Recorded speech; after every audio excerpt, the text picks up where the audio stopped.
Hi friends, normal chapati ಬದಲು high protein ಚಪಾತಿನ try ಮಾಡಿ. ತುಂಬ ಚೆನ್ನಾಗಿರುತ್ತೆ, ಹೆಲ್ತ್ಗೂ ಕೂಡ ತುಂಬಾ ಒಳ್ಳೆಯದು. ಆ್ಯಂಡ್ ಇವಾಗ ಮಕ್ಕಳು ಸ್ಕೂಲ್ ಕೂಡ ಸ್ಟಾರ್ಟ್ ಆಗಿದೆ, ಸೊ ಅವ್ರಿಗೆ ಟಿಫನ್ ಬಾಕ್ಸಲ್ಲೂ ಕೂಡ ನೀವು ಕಟ್ಕೊಡ್ಬೋದು. ಸೊ ಮೊದಲಿಗೆ ನಾನಿಲ್ಲಿ 1 ಕಪ್ ಆಗಷ್ಟು ಮೂಂಗ್ ದಾಲ್ನ ನಾನು ಚೆನ್ನಾಗಿ ವಾಶ್ ಮಾಡ್ಕೊಂಡಿದ್ದೀನಿ. ವಾಶ್ ಮಾಡಿಕೊಂಡು ನೀರನ್ನು ಆ್ಯಡ್ ಮಾಡಿಕೊಂಡು ಪೂರ್ತಿ ನೈಟ್ ನಾನು ಇದನ್ನು ನೆನೆಯೋದಕ್ಕೆ ಬಿಟ್ಟಿದ್ದೆ. ಸೊ ರಾತ್ರಿ ಟೈಮಲ್ಲೇ ನಾನು ಇದನ್ನು ನೆನೆಯೋದಕ್ಕೆ ಬಿಟ್ಟಿದ್ದೆ.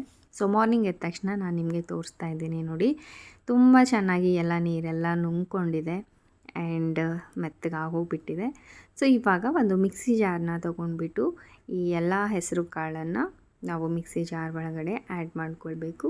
ಆ್ಯಂಡ್ ನೀರೇನು ಎಕ್ಸ್ಟ್ರಾ ಆ್ಯಡ್ ಮಾಡೋಕ್ಕೆ ಹೋಗಬೇಡಿ. ಎಲ್ಲ ಆ್ಯಡ್ ಮಾಡ್ಕೊಂಡಾದಮೇಲೆ ನಾನಿಲ್ಲಿ ಒಂದು ಕ್ಯಾರೆಟ್ನ ಸಣ್ಣದಾಗಿ ಕಟ್ ಮಾಡಿಕೊಂಡು ಆ್ಯಡ್ ಮಾಡ್ಕೊಂಡಿದ್ದೀನಿ. ಒಂದು 4 ಬೆಳ್ಳುಳ್ಳಿ, ಸ್ವಲ್ಪ ಶುಂಠಿ ಕೂಡ ಆ್ಯಡ್ ಮಾಡ್ಕೊಂಡಿದ್ದೀನಿ. ಆ್ಯಂಡ್ ಸ್ವಲ್ಪ ಕೊತ್ತಂಬರಿ ಸೊಪ್ಪು ಕೂಡ ಆ್ಯಡ್ ಮಾಡ್ಕೊಂಡಿದ್ದೀನಿ. ನೀವು ಬೇಕು ಅಂತಂದರೆ ಕರಿಬೇವು ಸೊಪ್ಪು ಕೂಡ ಆ್ಯಡ್ ಮಾಡ್ಕೋಬೋದು. ಕರಿಬೇವು ಸೊಪ್ಪು ನಿಮ್ಗೆಲ್ರಿಗೂ ಗೊತ್ತಲ್ವ, ಹೇರ್ಸ್ಗಾಗಿರ್ಬೋದು ತುಂಬಾ ಒಳ್ಳೆಯದು. ಆ್ಯಂಡ್ 2 ಹಸಿಮೆಣ್ಸಿನ್ಕಾಯಿ ಹಾಕ್ಕೊಂಡು ಈ ಥರ ಚೆನ್ನಾಗಿ ಫೈನ್ ಪ್ಯೂರಿ ಮಾಡ್ಕೊಂಡು ಬರಬೇಕು. ನಾನು ನೀರೇನು ಹಾಕಲಿಲ್ಲ, ನೋಡಿಕೊಂಡು ಹಾಕಿ. ನೀರು ಬೇಕು ಅನಿಸಿದರೆ ಸ್ವಲ್ಪ ನೀರನ್ನು ಆ್ಯಡ್ ಮಾಡ್ಕೋಬಹುದು. ಸೊ ಎಲ್ಲನೂ ಒಂದು ಬೌಲಲ್ಲಿ ಟ್ರಾನ್ಸ್ಫರ್ ಮಾಡಿಕೊಂಡು ಇದಕ್ಕೆ ಒಂದು ಈರುಳ್ಳಿನ ಸಣ್ಣದಾಗಿ ಕಟ್ ಮಾಡಿಕೊಂಡು ಆ್ಯಡ್ ಮಾಡ್ಕೊಂಡಿದ್ದೀನಿ. ಸ್ವಲ್ಪ ಕೊತ್ತಂಬರಿ ಸೊಪ್ಪು ಕೂಡ ಸಣ್ಣದಾಗಿ ಕಟ್ ಮಾಡಿಕೊಂಡು ಆ್ಯಡ್ ಮಾಡ್ಕೊಂಡಿದ್ದೀನಿ. 1 ಸ್ಪೂನ್ ಆಗಷ್ಟು ಬಿಳಿ ಎಳ್ಳು, ಅರ್ಧ ಸ್ಪೂನ್ ಆಗಷ್ಟು ಉಪ್ಪನ್ನು ಸೇರಿಸ್ಕೊಂಡಿದ್ದೀನಿ. ಬೇಕು ಅಂತಂದರೆ ನೀವು ರೆಡ್ ಚಿಲ್ಲಿ ಪೌಡರ್ ಕೂಡ ಯೂಸ್ ಮಾಡ್ಕೋಬೋದು, ಜೀರಿಗೆ ಕೂಡ ಯೂಸ್ ಮಾಡ್ಕೋಬೋದು. ನಾನು ಸಿಂಪಲ್ಲಾಗಿ ಇರಲಿ ಅಂತ ಹೇಳಿ ಇಷ್ಟೇ ಸಾಮಗ್ರಿಗಳನ್ನು ಆ್ಯಡ್ ಮಾಡಿಕೊಂಡು ಇಲ್ಲಿ ನಾನು 1.5 ಕಪ್ ಆಗಷ್ಟು ಹಿಟ್ಟನ್ನು ನನಗೆ ಹತ್ತಿದೆ, ಅಂದರೆ ಗೋಧಿ ಹಿಟ್ಟು. ಸೊ ನೀವು ನೋಡಿಕೊಂಡು ಅಡ್ಜಸ್ಟ್ ಮಾಡ್ಕೊಳ್ಳಿ, ಹಿಟ್ಟು ಎಷ್ಟು ಬೇಕಾಗುತ್ತೆ ಅಂತ ಹೇಳಿ. ನನಗೆ 1.5 ಕಪ್ ಹಿಟ್ಟು ಬೇಕಾಗಿದೆ. ಸೊ ಎಲ್ಲನೂ ಚೆನ್ನಾಗಿ ಹಿಟ್ಟು ಯಾವ ಥರ ಕಲಿಸ್ಕೊಳ್ತೀವಿ ಹಾಕ್ಕೊಂಡು ಕಲಿಸ್ಕೊಂಡಿರಿ. ಆಮೇಲೆ ಸ್ವಲ್ಪ ಎಣ್ಣೆನ ಹಚ್ಬಿಟ್ಟು ಇದಕ್ಕೆ ಒಂದು 5 ನಿಮಿಷ ರೆಸ್ಟ್ ಮಾಡಲಿಕ್ಕೆ ಬಿಟ್ಟಿದ್ದೆ.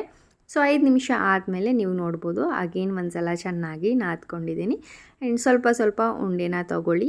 ಚಪಾತಿ ಯಾವ ಸೈಜ್ ಬೇಕೋ ಅಷ್ಟು ಉಂಡೆನ ನೀವು ತೊಗೊಂಡ್ಬಿಟ್ಟು ಮೇಲೆ ಸ್ವಲ್ಪ ಬಿಳಿ ಎಳ್ಳು ಮತ್ತು ಕೊತ್ತಂಬರಿ ಸೊಪ್ಪನ್ನು ಹಾಕ್ಕೊಂಡು ಚಪಾತಿ ಥರ ಲಟ್ಸ್ಕೊಳ್ಬೇಕಾಗತ್ತೆ. ಸ್ವಲ್ಪ ತೆಳುವಾಗಲೇ ಇಡಿ, ಚೆನ್ನಾಗಿ ಸುಡುತ್ತೆ, ಟೇಸ್ಟ್ ಕೂಡ ಚೆನ್ನಾಗಿ ಬರುತ್ತೆ.